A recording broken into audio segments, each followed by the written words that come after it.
Ცალსახაა, რომ დღეს ქართული ოცნების მიერ გატარებული საგარეო პოლიტიკური კურსი სრულად არის აცდენილი საქართველოს კონსტიტუციის 78 მუხლის მოთხოვნებს და ქართველი ხალხის მრავალ საუკუნოვან ცივილიზაციურ არჩევანს. ამ ერთობლივ განცხადებას ხელს 125 ქართველი დიპლომატი აწერს, მათ შორის არიან ისინი, ვისაც მრავალწლიანი საჯარო სამსახური სწორედ ამ პოზიციის გამო პოლიტიკური ნიშნით დაატოვებინეს. მათი განცხადებით დღეს ქვეყანაში ანტიდასავლური განწყობების ხალისება და სტრატეგიული პარტნიორების დისკრედიტაციის მცდელობა მიზანმიმართულად ხდება. ეს კი გარდა იმისა, რომ საქართველოს იზოლაციაში აქცევს და ცივილურ სამყაროს აშორებს საფრთხეს უქმნის ქვეყნის სუვერენიტეტს. საქართველოს დაბრუნება ევროპულ ოჯახში არის ტერიტორიული მთლიანობის მშვიდობიანი ფორმით აღდგენის ერთადერთი საშუალება, წერენ დიპლომატები. გიორგი კიკაბიძე ესაუბრა დიპლომატებს და ის ახლა ამ თემით გვერდდება პირდაპირ ეთერში. დიახ, თამარ, ფორმულას რესპონდენტები ამბობენ, რომ რეჟიმის გადაწყვეტილებებმა რისკის ქვეშ დააყენა ყველა მნიშვნელოვანი მონოპოლური, მათ შორის უმთავრესი ევროკავშირთან უვიზო მიმოსვლა. მათივე თქმით, ჩვენს სტრატეგიულ პარტნიორებსა და რუსეთს შორის პარალელების გავლება ან ევროკავშირის საბჭოთა კავშირთან გაიგივება აბსურდული და ამორალურია. აღნიშნავენ იმასაც, რომ საქართველოში ბოლო პერიოდში განვითარებული მოვლენები სწორედ იზოლაციონიზმისკენ გადადგმული ნაბიჯია, რაც გამოიხატება ჩვენს ტრადიციულ პარტნიორებთან კონფრონტაციით. ეს ტენდენცია კი არა მხოლოდ საგარეო პოლიტიკას აზიანებს, არამედ უშუალოდ ქვეყნის უსაფრთხოებას, ვინაიდან საქართველო პრაქტიკულად მარტო რჩება რუსული საფრთხეების წინაშე. ხელმომწერები მიმართავენ ჩვენს პარტნიორებს და მეგობრებს.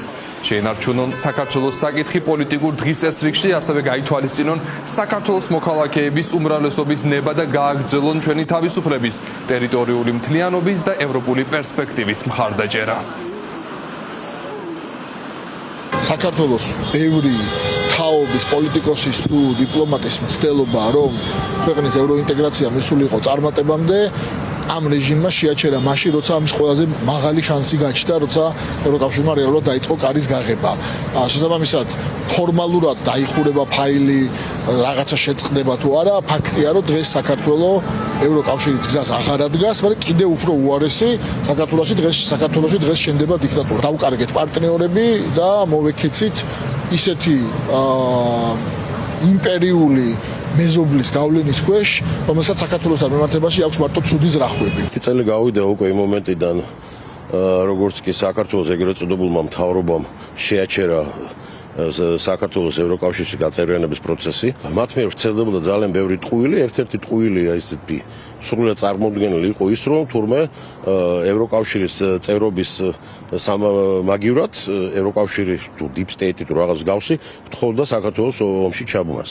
ამ თვალთმაქცობის შედეგად ჩვენმა ქვეყანამ დაკარგა ერთი ის, რომ ევროპულ ოჯახში დაბრუნდეს ის და იყოს ამ ოჯახის სრულფასოვანი წევრი და ამ გზაზე ძალიან ბევრი სიკეთე რაც შეიძლება ჩვენ ქვეყანას მიიღოს. ერთი წლის თავზე, როდესაც ჩვენ ხედავთ, რომ საქართველოს საგარეო პოლიტიკა მიდის აბსოლუტური იზოლაციონიზმისკენ და უფრო მეტად შორდება, ესე იგი, დასავლურ კურსს და დასავლურ პერსპექტივას, ქართველი დიპლომატები ერთობლივად კიდევ ერთხელ დავგმეთ მის მიმდინარე პროცესები, რაც ხდება განსაკუთრებით საგარეო და უსაფრთხო პოლიტიკის მიმართულებით და ვფიქრობთ, რომ ეს საკმაოდ მნიშვნელოვანი და სიმბოლური ნაბიჯია ერთი წლის თავზე.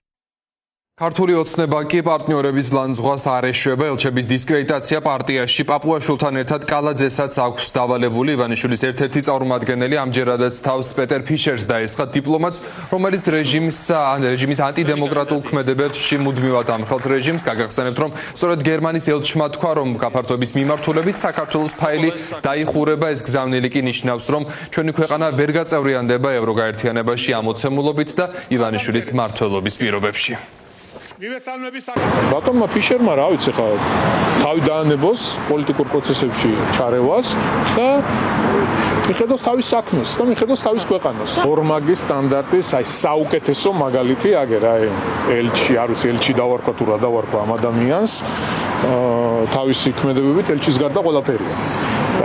აგერ არის საზოგადოებამ განსაჯოს ყველაფერი რასთან გვაქვს საქმე.